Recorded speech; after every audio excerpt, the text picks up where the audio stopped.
سلسلہ عالیہ عظیمیہ کی جب بنیاد رکھی گئی اور حضور قمر بابا اولیاء رحمۃ اللہ علیہ نے مجھ سے ارشاد فرمایا کہ تمہیں سلسلہ چلانا ہے، جس وقت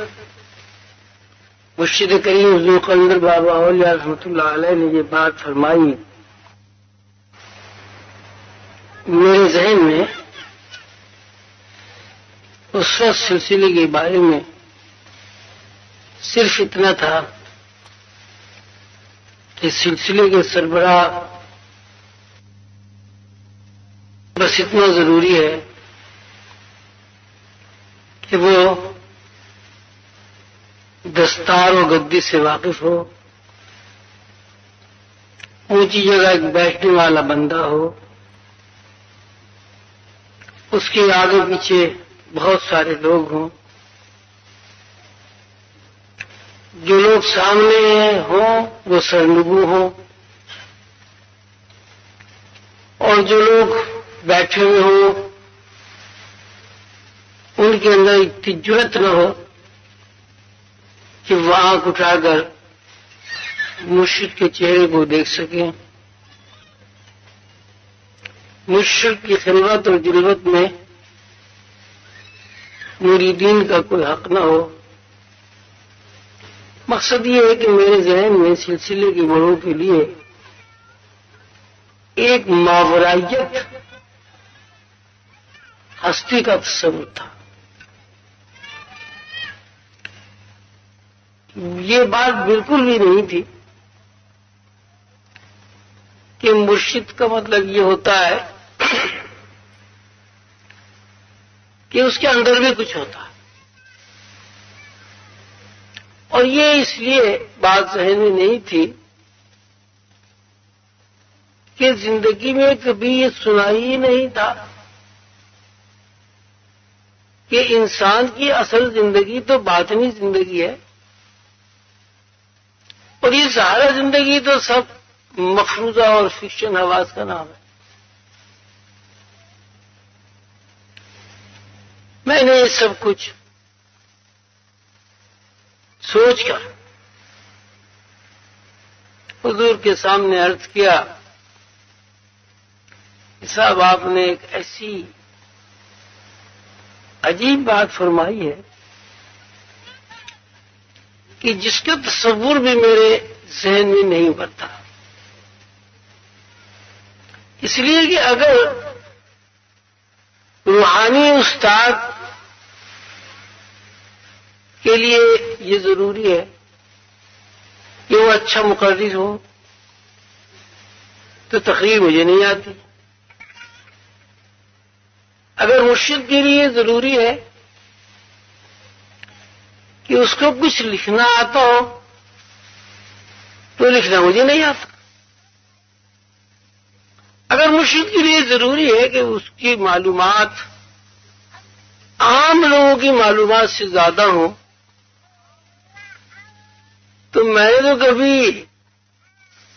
اسکول کے اندر قدم ہی نہیں رکھا،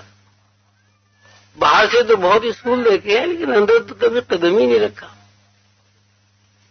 مرشد کا مطلب یہ ہے کہ اگر اس کے اندر روح کی بالیدگی ہو،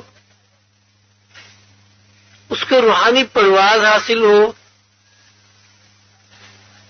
تو میں نے تو یہ کبھی بات سنی بھی نہیں ہے کہ روح بھی کہیں پرواز کرتی ہے۔ جس ماحول میں میں پیدا ہوا، جس ماحول میں میں نے نشو و نما پائی، وہاں تو روح کا کہیں تصور ہی نہیں ہے، یہ تسلیم ہی نہیں کیا جاتا کہ مادی جسم کے علاوہ بھی کوئی اور جسم ہے۔ یہ میں اپنے ٹوٹے پھوٹے الفاظ میں جب حضور کی خدمت میں عرض معروضات پیش کی تو حضور نے فرمایا کہ بھائی بات یہ ہے کہ جب اللہ تعالیٰ کسی کو نوازنا چاہتا ہے تو اللہ تعالیٰ کی شان یہ ہے کہ اللہ تعالیٰ یہ نہیں دیکھتا کہ کس آدمی میں کیا صلاحیت ہے، اس آدمی کے اندر کتنی سخت ہے، کوئی آدمی کتنا کام کر سکتا ہے۔ اللہ تعالیٰ کا اپنا ایک مزاج ہے، اور وہ یہ ہے کہ جب اللہ تعالیٰ کسی کو نوازتے ہیں تو نوازش و اکرامات کا یہ حصہ ہے کہ اس بندے کے اندر از خود تمام صلاحیتیں پیدا ہو جاتی ہیں۔ وہ اگر گونگا ہے تو بولنے لگتا ہے، بہرا ہے تو سننے لگتا ہے، اس کے اندر قوت پرواز نہیں ہے تو اللہ تعالیٰ اسے بال و پر دے دیتا ہے۔ وہ اگر بدصورت ہے تو لوگوں کو خوبصورت نظر آتا ہے، اگر اس کا تکلم اچھا نہیں ہے تو اس تکلم میں ایسی شیرینی اور حلاوت اللہ تعالیٰ داخل کر دیتا ہے کہ سننے والے اس کے تکلم کا انتظار کرتے ہیں، اس کے لب و لہجے میں ایک ایسا تاثر قائم ہو جاتا ہے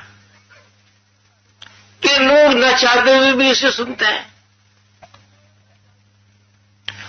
اس کے چہرے پر ایک ایسی انوار و تجلیات کی چادر تن جاتی ہے کہ لوگ چہرے کو تکتے رہتے ہیں اور سمجھ میں نہیں آتا کہ ہم کیا دیکھ رہے ہیں۔ یہ اللہ تعالیٰ کے معاملات ہیں۔ آپ کو یہ نہیں سوچنا کہ میں یہ نہیں کر سکتا، میں وہ نہیں کر سکتا۔ آپ کا کام صرف اتنا ہے کہ اللہ تعالیٰ نے چونکہ آپ کو انتخاب کر لیا ہے، اس لیے آپ راضی برضا ہو کر راستے پر قدم بڑھا دیں، بس اس کے بعد آپ کا کوئی کام نہیں۔ راضی برضا ہو کر خود کو مرشد کے سپرد کر دیا۔ مرشد نے توجہ سے، تصرف سے، گفتگو سے تربیت فرمائی۔